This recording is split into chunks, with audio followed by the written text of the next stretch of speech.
प्रेरितों के कामों का वर्णन 27वां अध्याय।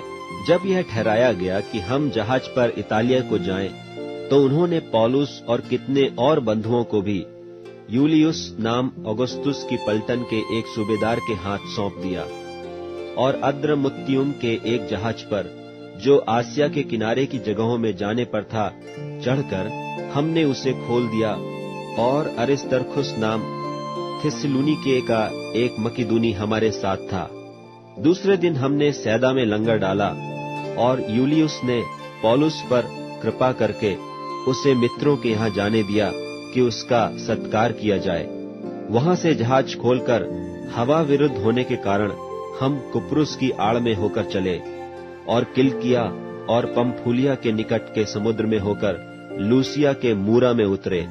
वहां सूबेदार को सिकंदरिया का एक जहाज इतालिया जाता हुआ मिला, और उसने हमें उस पर चढ़ा दिया।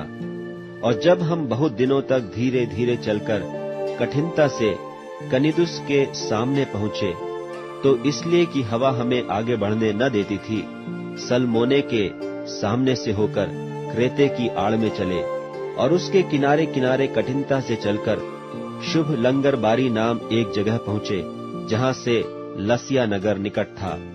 जब बहुत दिन बीत गए और जल यात्रा में जोखिम इसलिए होती थी कि उपवास के दिन अब बीत चुके थे, तो पौलुस ने उन्हें यह कहकर समझाया कि हे सज्जनों, मुझे ऐसा जान पड़ता है कि इस यात्रा में विपत्ति और बहुत हानि न केवल माल और जहाज की, वरन हमारे प्राणों की भी होने वाली है।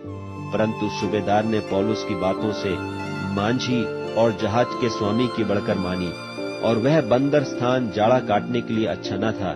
इसलिए बहुतों का विचार हुआ कि वहां से जहाज खोलकर यदि किसी रीति से हो सके तो फीनिक्स में पहुंचकर जाड़ा काटें। यह तो क्रेते का एक बंदर स्थान है, जो दक्षिण पश्चिम और उत्तर पश्चिम की ओर खुलता है।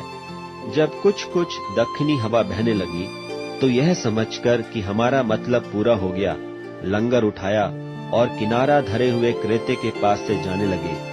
परंतु थोड़ी देर में वहां से एक बड़ी आंधी उठी, जो यूरकुलीन कहलाती है।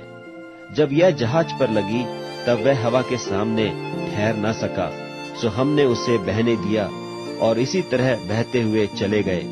तब कौदा नाम एक छोटे से टापू की आड़ में बहते बहते हम कठिनता से डोंगी को वश में कर सके।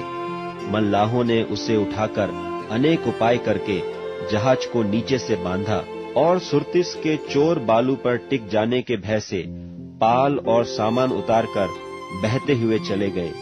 और जब हमने आंधी से बहुत हिचकोले और धक्के खाए, तो दूसरे दिन वे जहाज का माल फेंकने लगे, और तीसरे दिन उन्होंने अपने हाथों से जहाज का सामान फेंक दिया।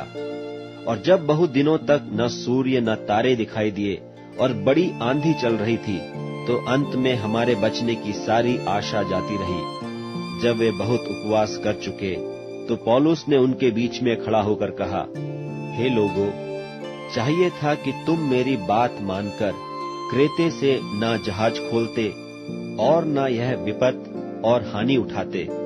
परंतु अब मैं तुम्हें समझाता हूँ कि ढाढ़स बांधो, क्योंकि तुम में से किसी के प्राण की हानि न होगी, केवल जहाज की।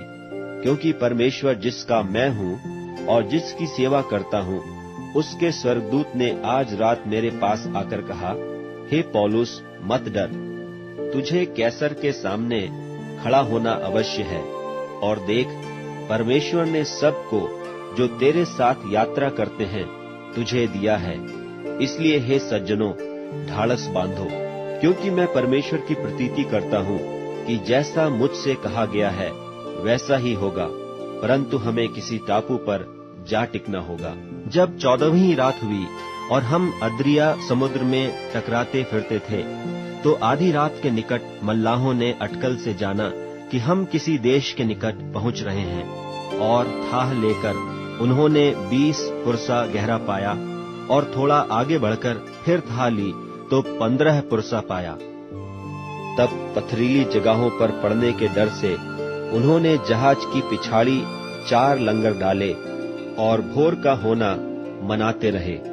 परंतु जब मल्लाह जहाज पर से भागना चाहते थे, और गलही से लंगर डालने के बहाने डोंगी समुद्र में उतार दी, तो पौलुस ने सूबेदार और सिपाहियों से कहा, यदि ये जहाज पर न रहे तो तुम नहीं बच सकते। तब सिपाहियों ने रस्से काटकर डोंगी गिरा दी। जब भोर होने पर था तो पौलुस ने यह कह के सबको भोजन करने को समझाया कि आज 14 दिन हुए कि तुम आस देखते देखते भूखे रहे और कुछ भोजन न किया। इसलिए तुम्हें समझाता हूँ कि कुछ खा लो जिससे तुम्हारा बचाव हो, क्योंकि तुम में से किसी के सिर का एक बाल भी न गिरेगा। और यह कहकर उसने रोटी लेकर सबके सामने परमेश्वर का धन्यवाद किया और तोड़कर खाने लगा। तब वे सब भी ढाढ़स बांधकर भोजन करने लगे। हम सब मिलकर जहाज पर 276 जन थे। जब वे भोजन करके तृप्त हुए तो गेहूं को समुद्र में फेंककर जहाज हल्का करने लगे। जब बिहान हुआ तो उन्होंने उस देश को नहीं पहचाना, परंतु एक खाड़ी देखी जिसका चौरस किनारा था, और विचार किया कि यदि हो सके तो इसी पर जहाज को टिकाएं। तब उन्होंने लंगरों को खोलकर समुद्र में छोड़ दिया, और उसी समय पतवारों के बंधन खोल दिए और हवा के सामने अगला पाल चढ़ाकर किनारे की ओर चले। परंतु 2 समुद्र के संगम की जगह पड़कर उन्होंने जहाज को टिकाया, और गलही तो धक्का खाकर गड़ गई और टल न सकी, परंतु पिछाड़ी लहरों के बल से टूटने लगी। तब सिपाहियों का यह विचार हुआ कि बंधुओं को मार डालें, ऐसा न हो कि कोई पैर के निकल भागे। परंतु सूबेदार ने पौलुस को बचाने की इच्छा से उन्हें इस विचार से रोका और यह कहा कि जो तैर सकते हैं पहले कूदकर किनारे पर निकल जाएं, और बाकी कोई पटरों पर और कोई जहाज की और वस्तुओं के सहारे निकल जाए, और इस रीति से सब कोई भूमि पर बच निकले।